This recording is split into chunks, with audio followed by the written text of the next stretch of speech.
Now we got, like I already kind of mentioned, we got Neo Wiens with Replenish nutrients. A lot of people may, from the agronomy, 406 agronomy, may remember him from that. At that time, they didn't have a granulized product. Now they do. There was a lot of people that had used that product in the area that had a lot of success. So, really excited to have Neil here, and he's got some sheets we'll pass around too that aren't at the table. So we'll just walk around and kind of pass those out as he's talking. So. All right, I got to hold this, I guess. So now I can't actually talk as loud as I usually do. All right, so ultimately what we have here is a whole bunch of products that are going to come in and give you that soil health, soil biology thought process. Understand that everything that you're going to see today is complementary to what you do existing. So you can use chemical fertilizers. This isn't a, hey, one all breaks all. This is another tool in the toolbox as you start to go better. So don't want to be talking to anybody in here that says, hey, I got to completely switch to become this soil health guru or this weirdo that's a green guy somewhere. So ultimately, that's what we're after. Now, I'm not going to do a strip show to an extent. What it is, of course, I got a mushroom shirt because I'm a weird mycelium dude. And so it comes to a point where I need to be talking about this. But here's my question to everybody. Over the last 70 years, what's changed in agriculture? And I want to hear some answers. What kind of technology? GPS, all that kind of fun stuff. Okay, your tractor, you still using Grandpa's tractor? Probably not, right? Seed, everybody using the same seed stuff? Probably not. What other things have changed?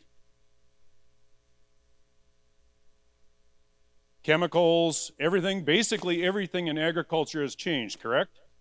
In the last 70 years? With the exception of fertilizer. We're still running the same fertilizer blends and same formulas that we did 70 years ago.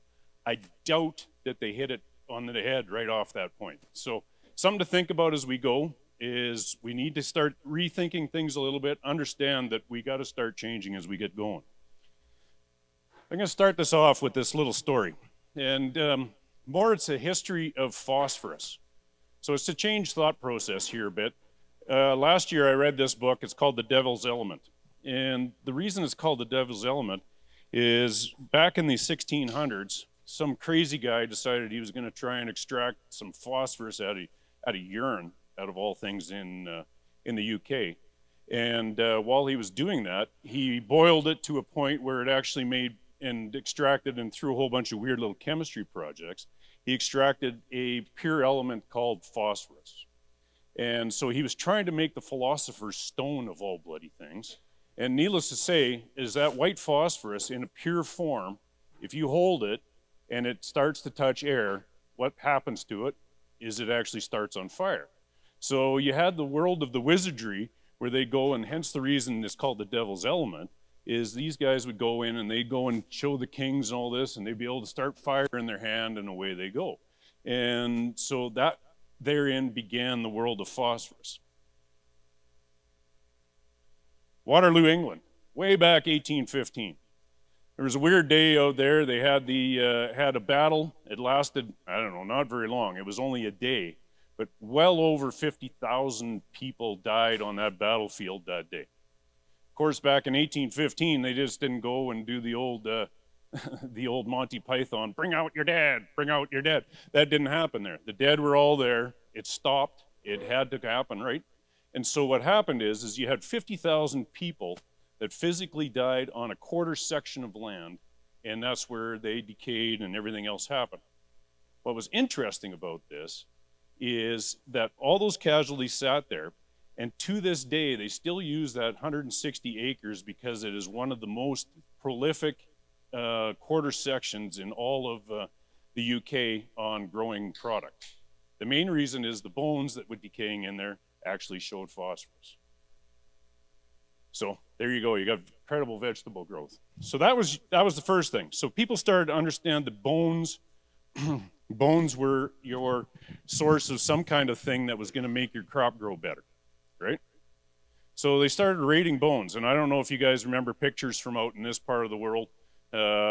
back in the day when there was train cars actually. I mean, we remember them up in Canada because we had the buffalo jump and everything else. And they were actually taking train car loads of bones from all the buffalo jumps, bringing them all the way back to Europe, grinding these bones up and actually using them as phosphorus fertilizer back in the 1800s. I don't know if anybody remembers seeing any pictures around here, but I'm sure they did the same thing. So what the Europeans did is they were sending out grave robbers, and they were sending out guys to go and pilfer bones all over the globe to keep bringing back to Europe to utilize this phosphorus site. Kind of weird and morbid, but that's what happened. And so ultimately one guy stepped in, and just outside of Peru, there was this little island. And that's where this came in. And this island was full of birds. Like, we're talking millions and millions of birds. And what did those birds do daily? They took a crap, right? So suddenly they started harvesting the bird guano. And from there, they actually hauled manure all the way around the globe from Peru back into Europe to keep on the fact of, hey, I need to grow more. Sure, there was a little bit of nitrogen in there, but the majority of the bird guano, by the time it got back, it was already mostly a phosphorus source and just continued down the path of fertility and phosphorus fertility. Kind of weird, but that's what happened. It was very interesting. Like, I mean, in this one thing, I mean, 13 million tons they moved over the 1800s in ships. So you had guys shoveling shit all day long onto a ship, got back into Europe, and that's what they did, is they shoveled it right back on, went back to the fields, and away we went. The next thing they did is, what are coral islands made of? What's that? Calcium, right? Calcium and phosphorus. I mean, they all came from bones. That's what a coral island came from. So the next thing that happened is these guys realized that, hey, we're running out of bones across the globe. What am I going to do next? So on that end of things, they found these coral islands that are sitting out in the mid-Pacific. And lo and behold, the test came up pretty high in phosphorus. So what did they start doing? They started basically taking this little island, and as you can see by the picture, they just started digging. And they dug, and they dug, and they dug, and they dug. And funny part of these two little islands, of which nobody in here probably has heard of, ended up becoming the richest islands in all the Pacific at that point. So there's actually, to this day, there's actually Porsches and Ferraris and everything on this little island that the native people actually had because they made so much money over it. But here about 20 years ago or 30 years ago, it finally stopped. And now the island is abandoned to essential because there's nothing left on it. Next came, so Florida and Morocco, became the main spots. So once they figured out these islands went, then they started digging around in the sand.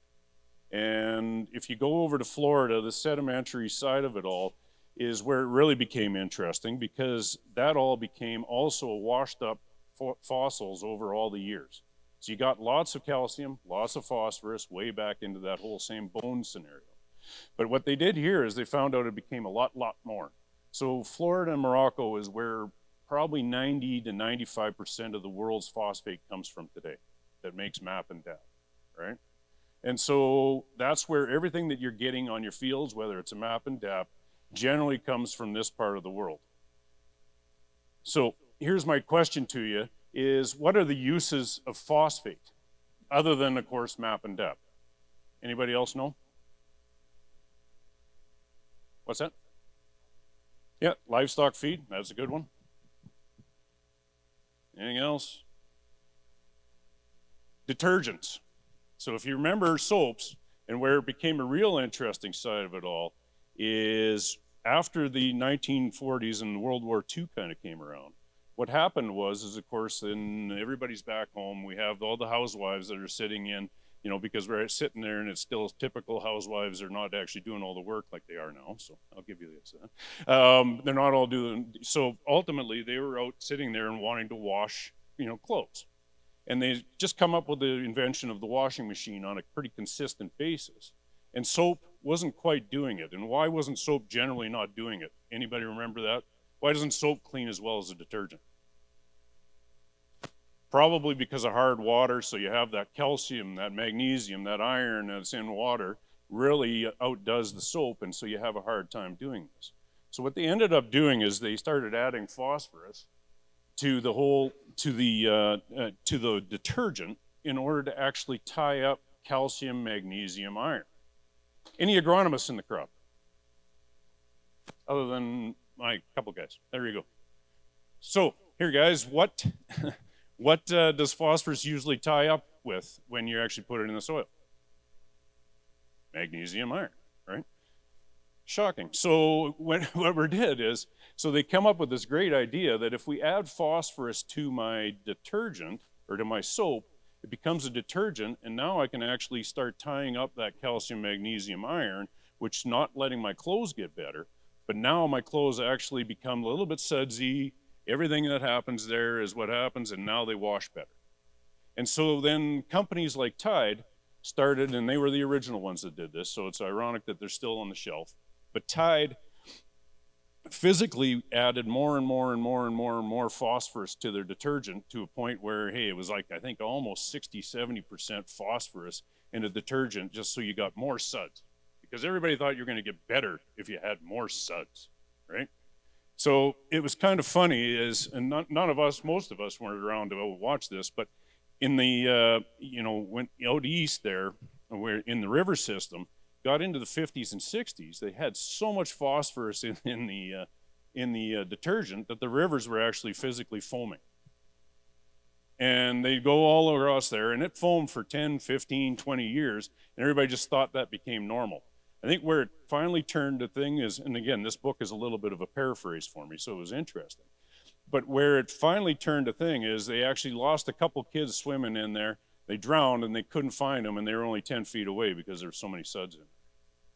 And so that's when somebody finally said, we got to do something about this end of things. Not alone did that happen, is then you also started getting all the rest of the greening and pieces of Lake Erie and all the lakes that we're talking about on the green algae, which I will get into. Anybody ever get sucked into watching grandma's daytime TV? I did a few times. I had to go and watch that stupid All My Children or whatever it is and all the rest of this stuff. She got conned into doing this. So daytime TV happened all the time. This character here was a character that was on The Young and Restless. There is a reason I'm actually bringing this up. A couple reasons. One of them is this guy had some pretty crazy quotes. But on the other side of it all is really the background of this. So why were the daytime shows called soaps? Anybody have any idea? That's when they did their laundry. So Tide was the main sponsor during the soaps during the 50s and 60s all the time. So every commercial between there was always a Tide commercial or some other soap detergent commercial. Since they got called the soaps at that time. Useless tidbit information, but it's something you can go home and say, hey, I learned that this is why they run the soaps. But that's ultimately what they did. So it was funny. So this guy, the one quote that I had here, and this has, again, nothing to do with the thing today, but it was one of the funniest quotes I've seen in a long time. Pretty useless to put on the brakes if you're already upside down. So, and I think that kind of brings everything to where we're at right now on, hey, how do I actually stop being upside down? And how do we put on the brakes right now into what we're currently doing and try and figure out how do we actually start incrementally making better changes in our soil? Some other quotes that aren't so exciting, but they're there. So ultimately, we've seen this earlier today. And in the case of this, I'm not going to talk about water being the thing. You guys obviously know water is a detriment there. But I'm going to go finish on the whole phosphorus program that I'm talking about. And what happened here is when that phosphorus started hitting the river system, all that suds that went into Lake Erie, everything else like that started to create an imbalance. Of course it did, right? So now I have this high imbalance. And so suddenly, when all of a sudden my balance was off, all that green algae came to play because it loves phosphorus. It was eating it. It ended up killing the river systems. It ended up killing the lake systems, sucking up all the oxygen, and there was a major chaos. It was funny because what happened, and this is Lake Erie back in those days, it was just crazy. I mean, you got massive, massive green algae blooms, and they couldn't figure out how to deal with it. It took 10 years of lobbying in this country to physically get the detergent companies to stop using phosphorus in their detergent. They actually lobbied that long and that hard to avoid us actually creating this chaos anymore. So when everybody says phosphorus is immobile, not when it's in a water system. It still likes to still move around. So what was interesting here is they actually brought in order to actually prove out that it was phosphorus, because nobody ever said, it can't be phosphorus, can't be phosphorus. So when actually to prove this out, what they ended up doing is they took a lake in Manitoba of all spots. So, you know, if anybody's heard of Manitoba, it's north of here, and it's cold most of the time. But there's a couple pristine lakes up in there, and so they actually sent a couple researchers into that part of the world. And what they did is they physically curtained off the lake. And like we're talking full-on curtain, and they split it in half. And then on one side, they put in a whole bunch of detergent and phosphorus to see what would happen. On the other side, they balanced the nutrition actually and changed the whole side.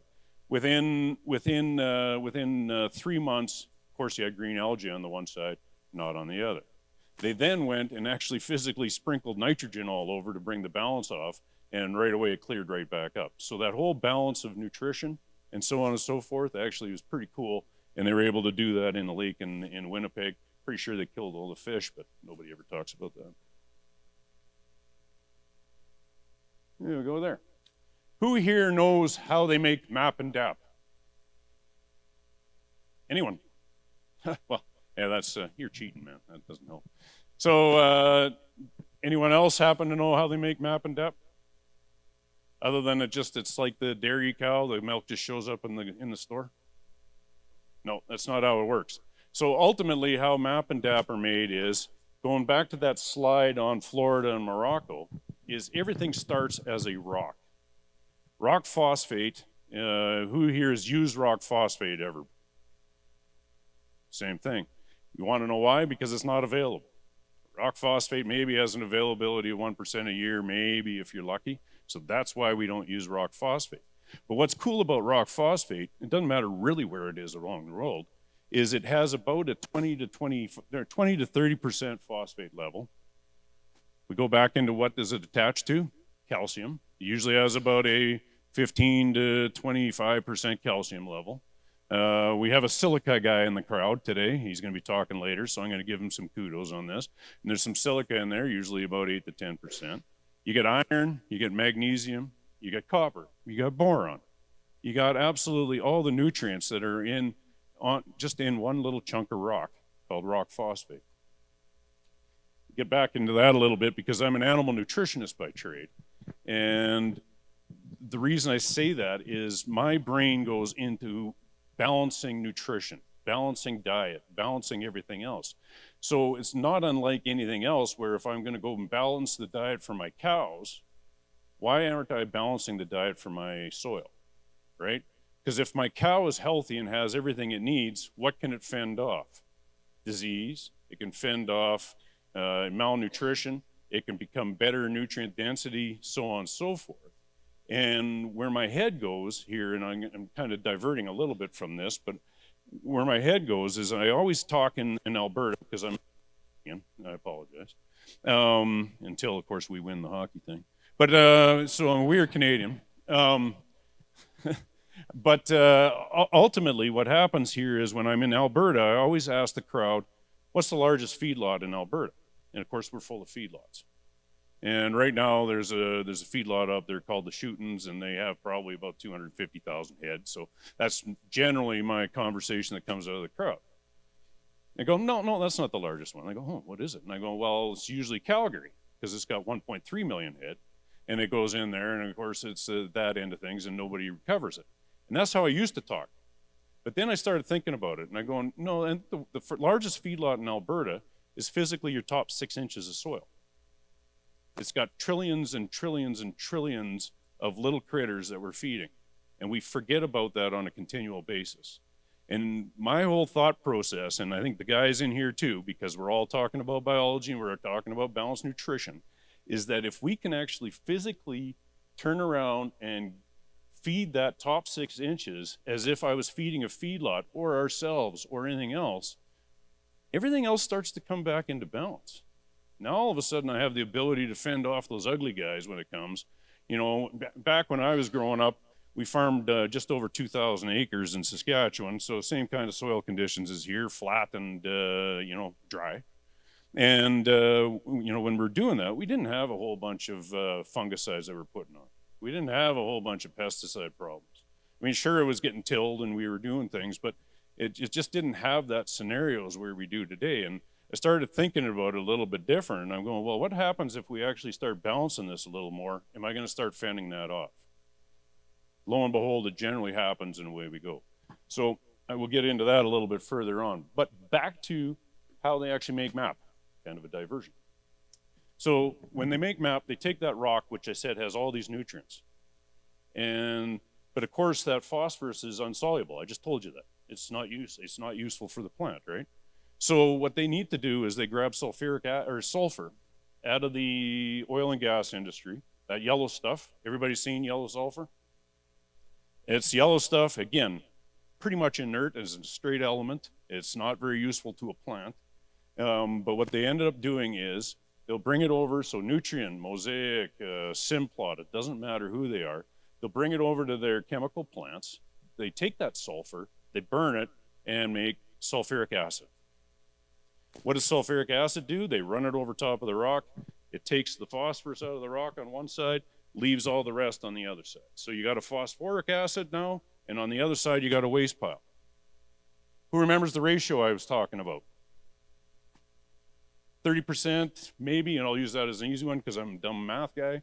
So 30% was phosphorus. So here's what I don't get with the process, is I'm sitting here and I physically take 30% from this chunk of rock that I just used, and I only use that part as my final process.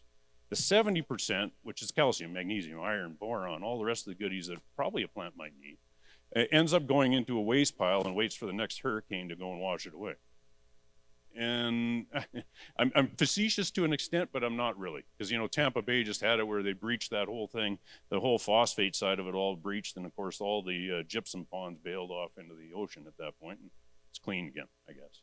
So ultimately, I've never been able to figure out the process on why you would throw away all these great nutrients on the other side and not use them. So again, asking that question, why and why and why and why. So when they take that phosphoric acid, of course, how many of you actually just add phosphoric acid to your soil? 0, right? And so what they have to do is they have to do a little voodoo to that phosphoric acid. And that's where they get the 11 out of the 1152. Now all of a sudden what they're doing is they're bringing ammonia, which is a base, and they combine it with the acid and create an acid-base reaction that physically makes 1152. Does that make sense? Again, I'm not trying to be very chemistry, but I'm just giving you the overview of this thing. Anybody remember adding Tums to Coke? Makes one heck of an explosion, right? That's an acid-base reaction. So you get lots of heat, you get lots of fizz, but 100% of the time what is created, so back to my agronomists and my guys back here, what is created 100% of the time when you combine an acid and a base, guys? Somebody say salt? Hey, there we go. Winner, winner. You will 100% get a salt. So when we're talking about every chemical fertilizer out there, they are all acid-base reactions. So why do we get salt? Salt increases and salt index and everything else is because we create them all the time. So I'm going to use this as demonstration purposes. I got actually called out on it one time because I'm doing a demonstration. But understand that when you actually have a salt, I'll stop. I'm going to do my addition first. 1152, what does it add up to? 11 and 52, what's that? 63. What's 100 minus 63? 37. What's the 37? Nobody's asked. I bet they don't. 36, it's salt, right? 20, 0, 0, 24. What does it add up to? Ammonium sulfate, right? 44? Same thing. What's the other 56? Salt. 4600. I can keep going on. Keeps adding up. Now, here's where I got called out because I had a real smart guy in the back, and he says, well, you're wrong. That's actually not. That's just all salt. I said, yes, it's all salt. And so it really doesn't actually be that. It's not just an actual piece of salt. The whole unit is a salt. So the chemical formula itself is a salt. I just like to talk about it as that because it really isn't very far off of what the salt index actually comes out at the end of the day. So it just gives you an idea on how much salt we're putting down. Because the last time I checked, we're not on the ocean and we're not growing seaweed. And until we start doing that and finding, instead of genetically trying to always go and find another salt tolerant thing and another this and another that, why don't we just stop using the problem? This is the great thing about things, is it's great fixing the problem or fixing something that's never going to get fixed, is because you can sit there and you can always make more money. I can always make another chemical. I can always make another genetically modified unit to eat more salt. I can do this. It's always another money saver. But why don't we start actually figuring out the root of the problem, which is probably just creating a little bit more of a balanced nutrition in the front end of this thought process. So, what do? Cody sent me one of his soil samples the other day, and I think it's fairly representative of the area, right? So relatively high pH, and as a colleague of mine said, he says, "Holy cow, this pH is higher than Snoop Dogg and Willie Nelson on a Friday night." So, so he's going, and so ultimately we're sitting in there trying to figure this out, and so I thought I'd just touch base on this a little bit. On, everybody talks about the fact that 1152 or DAP, or, not so much DAP, but probably 1152 gets tied up. And really, this is the mechanism that happens. It is that soluble piece. And remember how I talked about how MAP is made, how they actually create that acid-base reaction, and it's all to make it water soluble. Now, what did we just take it off of? So I just spent $1 billion as Nutrien to go and actually pull off phosphoric acid off of a chunk of rock that has XYZ. And now all of a sudden I went and sold it to everybody at $1,000 a ton. Good for me. And then I turned around and I put it back into my soil for it to attach to what? Everything I just took it off of. So I just took it off, put it over there, gave you guys a little bit of ammonia, and really ended up acidifying your land a little bit through that ammonia, but then ultimately, I ended up the salt index, and then everything that I just did to spend all this money just got tied back up to calcium, magnesium, iron. Makes a lot of sense, doesn't it? Probably not. But anyways, that's kind of where my head goes. So ultimately, this is what happens when you're talking about high pH calcareous soil. So this is, so now, is it all gone forever? No, it's not gone forever. But what happens is it's not as available as what one might think. And especially if the pool starts to become a little thin. So if we've been dragging phosphorus out of our soil profile for a long time and not adding it back, suddenly that pool, especially in higher pH soils with high calcium, starts to really tie up into the world of calcium-type compounds. And the only way you're going to get it back is through rhizosphere acidification, which you guys talked about a little bit earlier. And that's all about the root creating a little bit of an acidification around where it is, and then that actually liberates the phosphorus. It's kind of funny. I mean, we were talking about Jill Clapperton yesterday for a half a second. And I saw Jill talk a few years back, and she had one of the coolest slides I've seen in my life. And I've been trying to get a hold of her to give it to me, and she's just ghosting me. So ultimately, the slide was, at that point, she was trying to teach about different crop intercropping. So up to 4 or 5 different species in intercropping. And the reason it worked in her world, and the slide was really neat, is she was able to show around each root that went down there that threw out a different pH signature. So say wheat, and don't quote me on these pHs, but I'm just giving you for instance. So say wheat was intercropped with some canola, which was intercropped with some peas. Not that you'd ever do that. But what happened was your wheat pH was probably punching at about a 6.8. Your canola was punching about a 4.5. Your peas were punching about a 5.8. And again, don't quote me on those, but that was the way the slide was set up. So each root specifically had a different pH signature, which now alleviated different nutrients throughout the profile. So a lot of your profiles are full of phos. We've been putting phosphorus down for that last 70, 80 years, got the high pH, so it's locked up, it's there. We just got to figure out how do we start unlocking it. So that's one of the things, is through planting crops, which we do already. Second one is through organic acid exudation. So here it goes into that chelation side of things. And there's a reason I kind of asked maybe on that question. So you have a whole bunch of products, whether it's the bio, whoever's in here today, but whether it's their products, their TerraNu is a great product. I think would work wonderfully in coordination with something that we're doing. But what happens is then all of a sudden you get these organic acid production that happens. So now the citric acids, the woholic acids, the gluconic acids, all of these different little organic acids that start happening from biology start to liberate and do that same thing that I'm talking about when you wash that rock on the other side.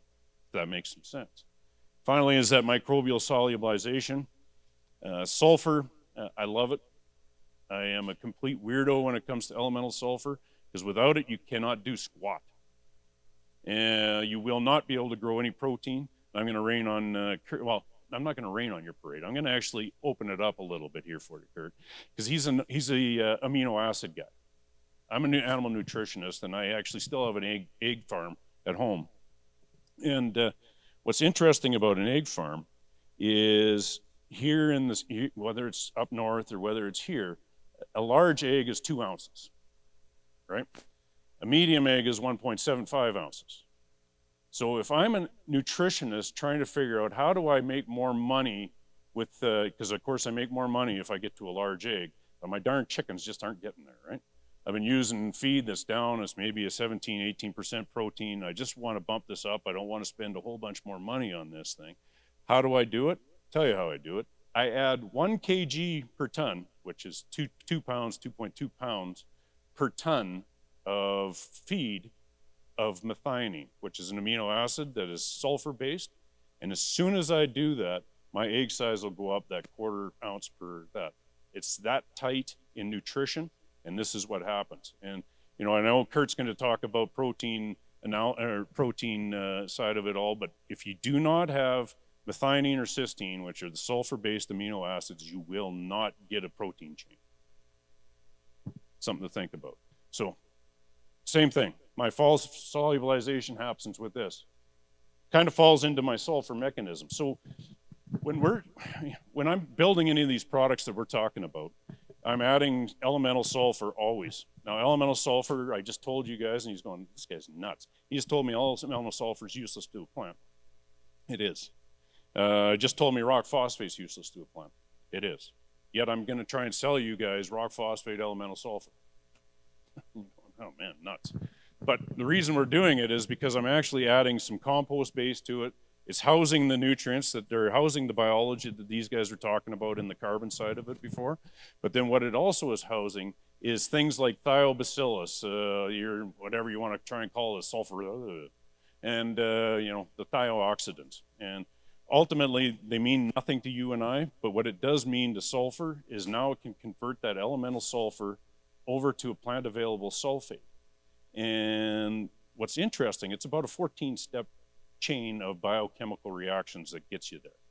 And one of those biochemical reactions of converting elemental sulfur over to a plant available sulfate creates, drum roll please, sulfuric acid. If you go back now to that conversation I was just having about how do they make MAP and DAP, what do I need to actually make phosphoric acid available to a plant? Sulfuric acid. So if I can do that biologically, now I'm not actually doing an acid-base reaction anymore. So I'm not creating chemical salt. Now we've actually used biology to physically do the exact same thing as what they're doing in a $1 billion MAP plant. But instead, it's going to be everywhere in your field when the plant needs it and when the plant needs it the most. Because when does a plant need it the most as far as any fertilizer? Phosphate, potassium, it doesn't matter. Is it during the day-old stage? Probably not. So when would it need it the most? Probably during a reproductive stage. At least that's when you want it to be the most, right? So when does the reproductive stage generally happen? At least in our part of the world, it generally happens when I have the moistest conditions and also the warmest conditions in our soil. What do you think is rotating as hard as it can during that time? My biology ramps right up during that productive stage. So if I give everything that it needs during that right time, now all of a sudden all the nutrient that I need during that reproductive stage is coming up. And the last time I checked, I know what I get paid on, and it's not straw.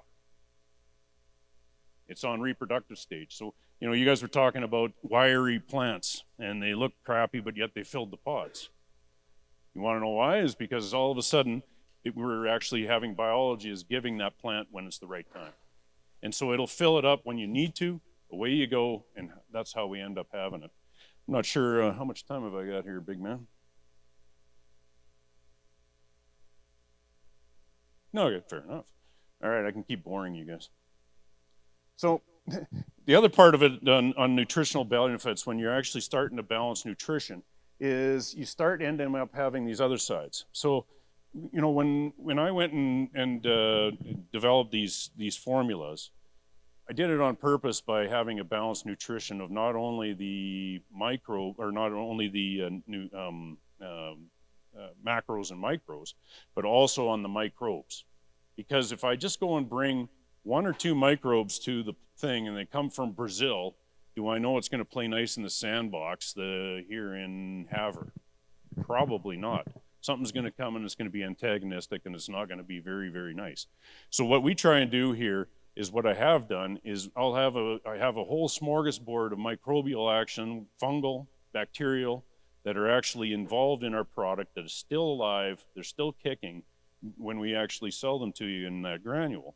And what happens then is now all of a sudden, not only am I starting to attack the phosphorus on solubility, but I'm starting to attack then the iron. So if I backdoor this thing and start hitting calcium, start hitting iron, and hit those as solubilizers, I'm also liberating the phosphorus. So kind of keeping everything going. So if you do this, they can't just go and reattach to that next guy that he's wanting to go have a dance partner with. I don't know, is any of this making sense? I'll stop here for a second, and then if you have any questions. Or I'm just really confusing the heck out of everyone, which could happen. Good? All right, we'll continue. The other part of this all is, and I know you guys are going to talk about stress adapters, so I'm not going to rain on your parade of any kind of gibberellin or any ABA, but ultimately, I'll let Kurt talk about that end of things. But ultimately, what happens is when you have the right kids in the sandbox over in your biology report, suddenly you also have stress adapters, and they help everything from alkalinity problems to, of course, drought problems. What's the main thing that you see if you see phosphorus deficiency? Of course, this gives it away a bit. Some purpling, yep. No, purpling will happen on phos deficiency. Also delayed maturity. So that's your textbook thing, is delayed maturity. This is the same day on a canola plant. That's how far behind. So we didn't do phos application. I'm not going to get into too heavy, but I didn't do phos application on a check strip at my own farm for 5 years. This was my 4th year of application until it finally actually started showing. Actually, that's a lie. It took until my third year, and I'll show you that end of things before that phos deficiency started to show up. Here's the year before. This is a barley. There's those 2 strips. You take a look at them. You can pretty much notice they're about 14 days behind on the rest of the barley crop. And what's fun about this thing is if you don't notice a phos deficiency coming, so if we take 2-3 pounds out of the tank every year, maybe 5 pounds out of the tank every year, it doesn't show up. But we start wondering, and my initial slide was too cold, too hot, too wet, too smoky, too blah, blah, blah. We always come up with an excuse on why our barley takes or our wheat takes an extra 10 to 15 days longer to mature, right? And my guess on probably 90% of the soils out there and everybody having a problem with maturity issues is it's probably a phos deficiency or a combination thereof. And it's like watching your kid grow up. I don't see my 4-year-old go from this height to this height over the year because I'm there every day. But when grandma comes and only sees my kid once a year, she notices. She noticed this happen, right? I asked the agronomist when we had this one. So this was 3rd year, and ironically, and all of it's on a pivot. So the other things are actually MAP. There's a MAP strip in, and there's also my Replenish strips. But what was interesting with the off strip, it ended up still going 110 bushels to an acre of barley. And the rest of my field ended up going about 120, 122. And of course, my independent agronomists that were sitting there in their weigh cart and say, "We sold you so, we told you so." And I said, "All right, take away all the rest of the strips." So if you take away those other 3 strips and only look at this and do the thing, and of course, we're looking across the way and looking at barley fields that are only going 80 or 90. And I said, "Are you going to actually call this a failure?" He goes, no, I probably wouldn't. Going, exactly. So if you didn't know that I actually took phosphorus out of here for the last 3 years, you would never know this is a phos deficiency because there was no purpling yet. But what was really interesting, I was telling the guys last night, was in those strips, and I don't know if I have a picture of it. No, I don't. But in those strips, they physically, all of a sudden, my wild oats was absolutely crazy and my Canadian thistle was crazy. Just in those strips. And I sprayed the whole thing the same. And it was night and day. I got pictures that I'll find them and send them to Cody. But pictures where that strip is as plain as day, where there's nothing but wild oats, and then bang, it stops. And it's so I start to wonder, and nobody's been able to tell me 100%, but wonder whether or not some of these weed problems are, obviously symptoms of some kind of deficiency, and maybe those ones may just be a symptom of phos deficiency. I don't know, but it's obviously a theory that I'm looking at.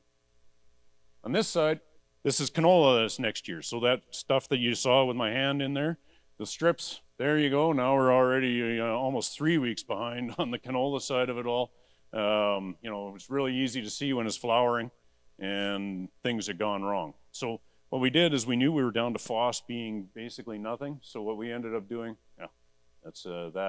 this is kind of the funny thing too, is if I go to those strips now, even today, because I've stopped doing the trial on it because I had plant hay in it because I'm a weird hay guy. But ultimately what happens is I can take anybody to my field and give them a shovel and tell them find where the 1152 strip is. And they'll go and I'll give them an area. And of course you can't know. And they'll go into the first one and they'll put it in. You get up this, you got earthworms, it kind of goes in like butter. You get to the 1152 strip, and I kid you not, folks, you hit it and it's like hitting this concrete. You can hardly get your shovel into that thing, and it stops. So I 100% believe in the soil till thing. I 100% believe in soil health and understand that, hey, if I don't have these goofy earthworms starting to make things in rock and roll, not only they help avoid stratification, not as much as tillage, but ultimately you end up having a lot of movement of nutrient that starts to move, and it helps everything that comes along. It's the product. There's sheets on it, so I'm not going to dwell on it. What is interesting, though, is now all of a sudden, because I'm using rock phosphate as my ingredient, I'm not throwing away the calcium, the magnesium, the iron anymore. I've got all those extra things that have come to here, where you can see I got the 25% calcium in there. I got iron is there. I got this. So now you're going, well, I don't need calcium, Neil. I got this. Doesn't matter. Now I've actually bound it up. So he's already attached over to another calcium dance partner. So it just kind of part of the whole overall pool that we start liberating when I get to that organic acids. I'm going to actually probably just kind of cut it off from here. But ultimately, I'm not going to go into that because it's really boring and it's fungal stuff. But all, goes back into my final thing here is balanced nutrition. Try and do it however you do it, whether it's with our product, whether it's with Midwest product. I don't care whose, but start understanding that if you can start balancing that nutrition, honest to goodness, what I did see out of the 5 years, in particular the canola when we were doing it, is the planes were buzzing all around me that year, spraying for Lagus. Guess how much Lagus I had in that field? And so it was one of those things where everybody took off. What I did have in there, which is really cool, and it was everybody that I'd done, is I go into their canola fields and they were loaded with ladybugs. And so we were able to knock out all the bad guys. Ladybugs were all over the place. They did their thing. Meanwhile, I didn't have any Lagus problems. My flea beetle problems weren't there. It just kind of starts to roll. And it maybe is just coincidence. I don't think so. So just that's your takeaway point. Start doing it. Start thinking of it. I know Cody's been starting to see probably less fungal or fungicide use over your years. So not with my product, but just by doing soil health things, right? So I'll just take it from there, or you guys are ask any questions. Yep.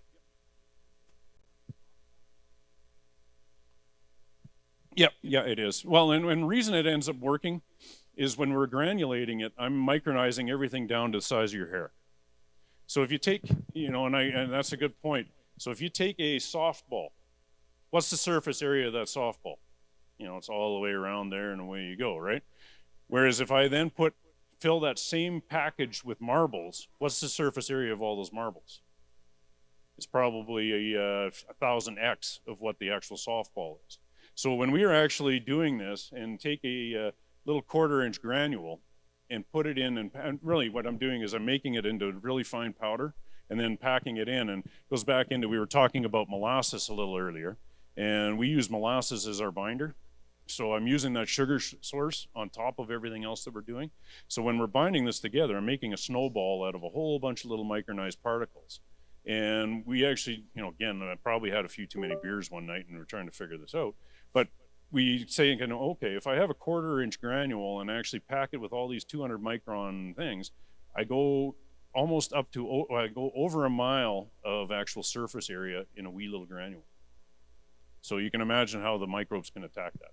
Hence the reason now rock phosphate, elemental sulfur become available throughout time, actually very quickly. So hopefully that answered. You can, as long as, I don't know if you need to.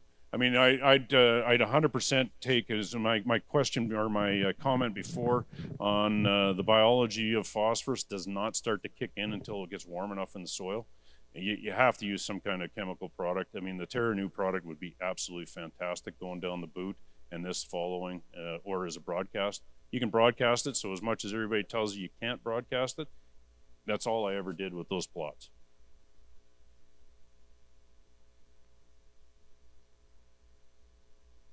Anything else? Cool. Well, like I say, hopefully I didn't bore you guys too bad, and I'll give it over to you and let everybody eat some dinner here soon. Thanks, Neil.